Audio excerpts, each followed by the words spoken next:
জগতে ও ভাই তাই রে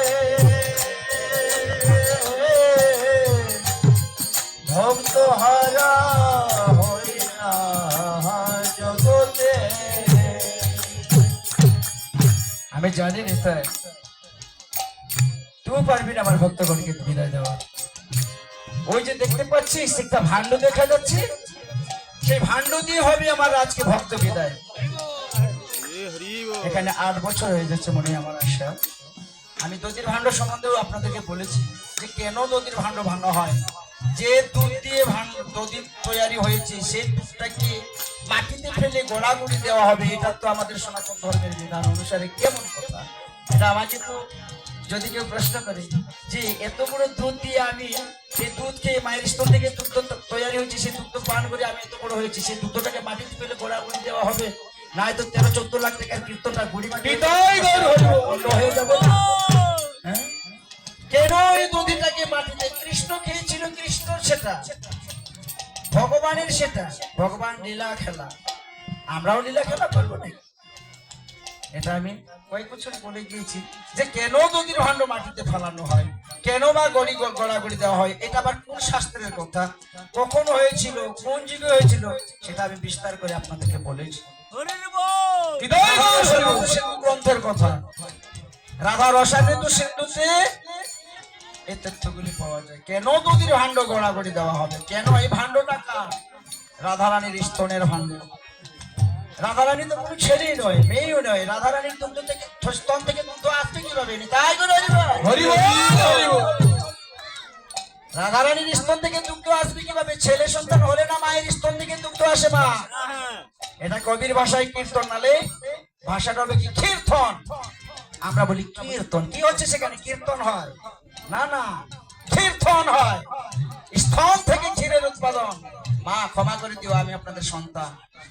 স্তনে চাপ সৃষ্টি না হওয়া পর্যন্ত পুরুষের হস্ত না লাগা পর্যন্ত স্তনে দুগ্ধ আসে না, ক্ষমা করে দিও। মন্থন হলে গিয়ে দুগ্ধ হয়। তাই এখানে মন্থন হয়েছে, সমাহিত বিন্দু বিন্দু ভাবে সমাহিত রয়েছে সে ভাণ্ডের মধ্যে রাধারানীর প্রেম ভাণ্ড। গোলক বৃন্দাবনের কথা, রাধা কৃষ্ণ যখন যুগ চলতে যোগমায়া গৌতে গোবিন্দ লোতে হোলাদিনী শক্তি যোগল যুগল, ও যে যুগল, গরু থাকলে যুগল হয়, গরুটা থাকে রাধা গোবিন্দ হয়। যদি রাধা গোবিন্দ সেখানে অবস্থিত, তো গরু থাকলে রাধা গোবিন্দ হয়। হ্যাঁ, গতে গোবিন্দ, বিন্দ, হ্যাঁ রাধা তো রাধাই।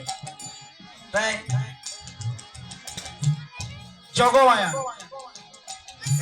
যুগল, জগমায়া ছাড়া ভগবানও চলতে পারে না।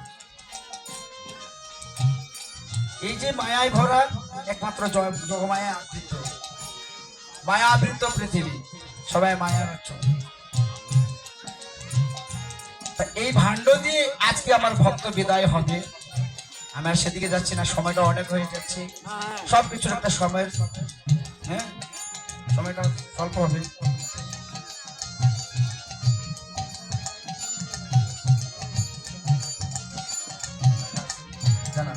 তাই এই যে ভাণ্ডমা, এটা সবাইকে চামচে চামচে দিলে না, রাধে রাধে, চামচে চামচে দিলে সবাই পেয়ে মাথায় নিত। কিন্তু এটা চামচে চামচে না দিয়ে সপ্তপদ ক্ষীণপুরী ভাণ্ড ভূমিতে ভাঙিবে, আর অবশেষে ভক্ত কোনো প্রসাদও পাইবে। আরে ভাণ্ড ভাঙার পর এটা প্রসাদ কিরকম হয়? দধিটাকে মাটিতে ফেলে কথা বলা হবে কি, ধোলা মাখরে আনন্দ মনে এই না ব্রজের ধোলা। আর এটা দধি মাখরে আনন্দ মনে, এই তো ব্রজের দধি বলার গ্রহণ।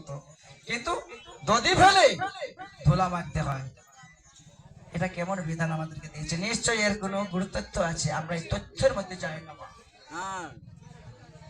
এই তথ্যগুলি আমি অনেকবার বলেছি, আমি এখানে আপনাদের সবার জানা আছে, সেটা নতুন বলার দরকার পড়ে না। তাই সবাই আমরা ওই যে নাম আজ বললাম, আজকে সবাই একই নাম নিয়েই সে 16 নাম 32 অক্ষরটাকে নিয়ে আবার